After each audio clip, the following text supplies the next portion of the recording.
அதாவது பாதிக்கப்பட்ட தாய்மார்களே, குறிப்பாக அதுல 90% மேல அம்மாக்கள்லாம் போராடி கொண்டிருக்கார்கள் வடக்கு கிழக்குல. இன்றைக்கும் முள்ளிவாய்க்காலுக்கு பின்னரான காலப்பகுதியில எங்கள் இருந்த ஒற்றியடி பாதை என்றது அறவழி போராட்டம். இந்த அறவழி போராட்டத்தை உயிர்ப்போட வச்சிருக்கிறது இந்த தாய்மார்கள் தான். அவர்கள் கூட இதுவரையில இந்த போராட்டங்களை முன்னெடுத்த தாய்மார்கள் 200 பேருக்கு மேல எங்களை விட்டு மறைந்திருக்கிறார்கள். இந்த கொடூரமான இந்த சூழல்ல தான் இந்த காணாமலாக்கப்பட்ட பிரச்சனை என்றது இது நான் நினைக்கிறேன் தமிழற்ற போராட்டம் துளிர்விட்ட காலத்தில இருந்து காணாமல் ஆக்கப்படுவது ஒரு இனப்படுகொலை என்ற ஒரு வடிவமாத்தான் இலங்கை அரசாங்கம் முன்னெடுத்து வருது. அது இப்போ ஒரு ஆள் யுத்த களத்தில இறக்குறேன்றது அது இயற்கையாக நடக்கிற ஒரு விஷயம். அது எல்லாருக்குமே தெரியும். ஒரு சண்டை நடக்க ஒரு ஒரு போராளி மடிகிறது, அல்ல எதிர்த்தரப்புல இராணுவம் மடிகிறதுன்றது இயற்கையான விஷயம். ஆனா காணாமல் ஆக்குற என்றது ஒரு இனத்தை தொடர்ந்து ஒரு அச்சமான சூழ்நிலையில வச்சிருக்கிறதுக்கான ஒரு அரசுகளின் உபாயமாத்தான் இது உலகளாவிய ரீதியில பல்வேறு அநீதிகளோட இருக்கக்கூடிய அரசுகளால முன்னெடுக்கப்படுற ஒரு உபாயமாக இருக்குது. இப்ப காணாமல் ஆக்கப்படுற பிரச்சனை என்றது இலங்கை தீவில நாங்கள் பார்த்தோம் என்றால் பல பல காலகட்டங்கள்ல தொடர்ந்து முன்னெடுக்கப்பட்டு வருது.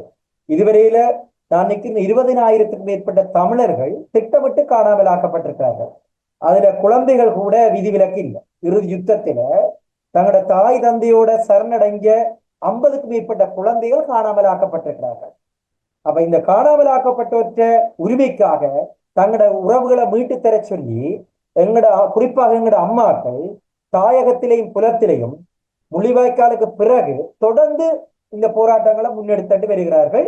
அந்த அடிப்படையில தான் எதிர்வரும் 8ஆம் தேதி மார்ச் மாதம் இந்த 8ஆம் தேதி வட்டுவாகல் பாலம், முல்லைத்தீவில இருக்கக்கூடிய வட்டுவாகல் பாலம், அந்த வட்டுவாகல் பாலத்தில் வச்சுத்தான் பல நூறு முன்னாள் போராளிகள் தங்களோட குடும்பங்களோட சரணடைஞ்சவர்கள் அவர்களுடைய உரிமையை நெஞ்சில நிறுத்தித்தான் இந்த சர்வதேச மகளிர் தினத்திலே இந்த போராட்டத்தை எங்களோட அம்மாக்கள் முன்னெடுக்கிறார்கள். உண்மையில அந்த தாய்மாருடைய வரலாறுன்றது மிக மிக கொடூரமானது. ஏனென்றால் அவர்களுடைய கண்ணீரை ஒரு பக்கத்துல இருந்து நான் பார்த்தேன்.